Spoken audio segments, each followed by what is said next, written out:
Hey y'all, and welcome to my channel. I'm so glad that you're here today. Oh my goodness, I have so much to do today. So I need to straighten up some of the areas of my home because I'm having company, but also I had a little bit of time, so I decided to go ahead and do a deep clean to my master bath. It is so bad.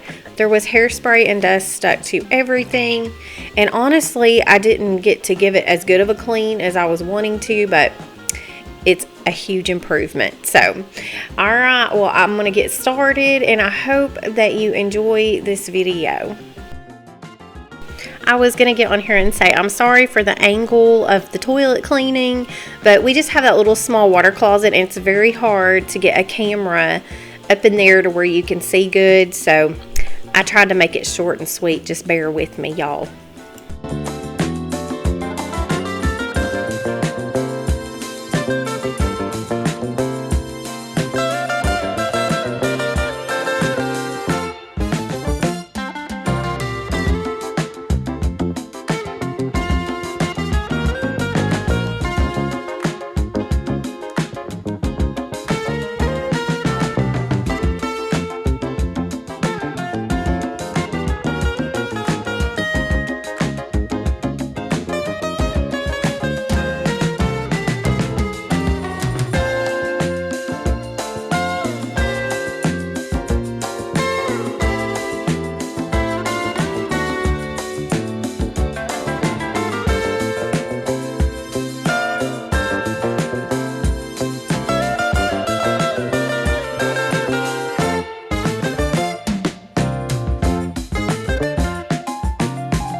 So besides doing laundry, I think showers and tubs are my worst hated thing besides laundry.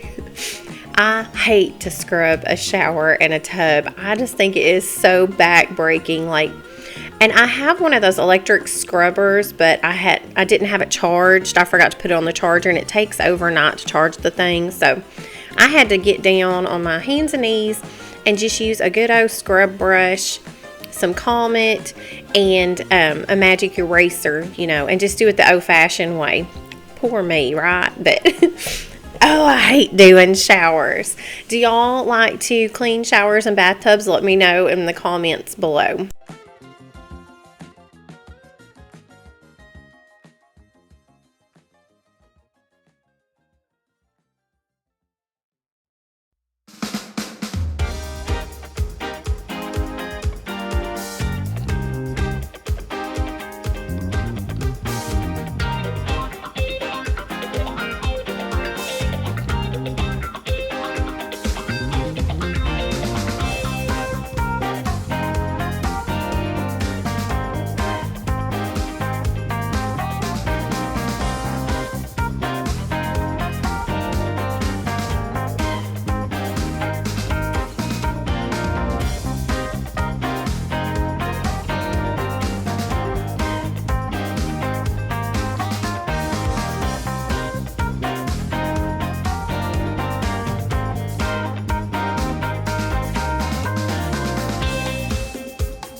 I have a collab coming up I wanted to let y'all know about, where I'm going to be decluttering and organizing my bathroom. I haven't done this in over a year, so as you can imagine, my drawers are full and my cabinets are full, and I have a bunch of junk that I need to get rid of. I'm very excited about this collab. It motivated me to do it. The girl was like, hey, so what kind of video do you want to do? And I'm like, hey, I need to declutter my bathroom. So this is motivating me to do that. So I guess whatever it takes, right? But I wanted to go ahead and get the bathroom deep cleaned because I didn't want to have a decluttered and organized bathroom and it be filthy. So anyway, that was my motivation behind all that.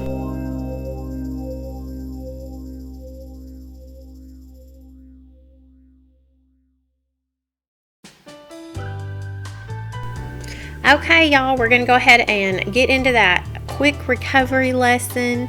I hope that y'all are enjoying these. I got quite a bit of feedback last time, and I'm going to go ahead and continue with another lesson until y'all tell me to stop. All right, so this week's lesson is powerless, and we're still on the first principle, which is realizing I'm not God. I admit that I'm powerless to control my tendency to do the wrong thing and that my life's unmanageable. And we are admitting that we are powerless over our addictions and compulsive behaviors, that our lives have become unmanageable. So when we accept that first principle and take the first step out of our denial and into reality, which is what we did last week, we talked about denial. So if you didn't listen to last week's video or watch last week's video, go back and watch it so you can get that first lesson in about coming out of denial, which is a really hard thing to do. But we see that there are a few things that we really have control over. And once we admit that by ourselves we're powerless, we can stop living with the following serenity robbers. There's nothing worse than a good old serenity robber, you know? So powerless stands for pride. So ignorance, power, and pride is a very deadly mixture. And then only ifs. Oh my Lord, I have so many only ifs, y'all. Oh my goodness. Our only ifs in life keep us trapped in the fantasy land of rationalizations. Comment below if y'all got some only ifs. I know I do. Worry. Worrying is a form of not trusting God enough. I'm a huge worrywart. I'll be the first to admit it. When I first read that, I was like, oh my Lord. I did not realize that that was not putting in my trust in God by sitting around worrying about everything. Escape. By living in denial, we have escaped into a world of fantasy and unrealistic expectations of ourselves and others. We do this in our homes too. All these lessons can be put in your home with housekeeping and being a mother and being a wife and all these things, because just like, putting unrealistic expectations on other people, we can do that to our spouse. We can do that to our children. Okay, so the next one is resentments. Resentments act like an emotional cancer if they are allowed to fester and grow. And loneliness. Loneliness is a choice. In recovery and in Christ, you never have to walk alone. And I totally agree with this. There is never a reason to be alone. You can find a group of people and you can find friends. If you are staying in your home and you're not coming out and you're just staying in your little fantasy land all the time, and you're not branching out and trying to find people to connect with that are like-minded or that can help you with whatever you have going on, then that is a choice. Emptiness. You know that empty feeling deep inside. The cold wind of hopelessness blows right through it. Selfishness. We often pray, "Our Father, which art in heaven, give me, give me, give me." Separation. Some people talk about finding God as if he could ever have gotten lost. Okay, so some of the questions that we're going to ponder this week are: list some of the ways that your pride has stopped you from asking for and getting the help you need to overcome your hurts, hang-ups, and habits. What in the past has caused you to have the if-onlys? If only I had stopped blank years ago, or if only blank hadn't left me. In what ways have you tried to escape your past pain? Be specific. How has holding on to your anger and your resentments affected you? Do you believe that loneliness is a choice? How has your denial isolated you from your important relationships? And finally, describe the emptiness you feel and some new ways you are finding to feel it. All right, y'all, that concludes this lesson. I really do hope y'all are enjoying this. Make sure that you talk with me in the comments so that we can have discussions about it. And like I said, let me know if you're liking it.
I'm so happy that I'm almost done with the bathroom. I swear I'd been in there a couple hours trying to get everything scrubbed, but I'm finally down to the mopping. I really need to get down on my hands and knees and give that tile floor a good scrubbing. All the grout needs to be cleaned too, but that's going to have to wait for another day. I did quite a bit, so I'm going to have to give myself some grace and let myself move on because I have so many other things I need to complete. So I'm just excited that I'm moving out of the bathroom. I was getting tired of being in there.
Y'all, look what I did. I cannot believe I did this. I was not paying any attention, and I vacuumed the blanket up in my vacuum cleaner. It was so hung up. Oh my goodness, it was just a mess. Thankfully, it came out pretty good and easily, but I cannot believe I did that.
We're finally wrapping this video up. I hope that you enjoyed this video. If you did, make sure to hit that red subscribe button, hit the bell so that you can see all my upcoming videos. I really appreciate you, and I will see y'all next time. Bye.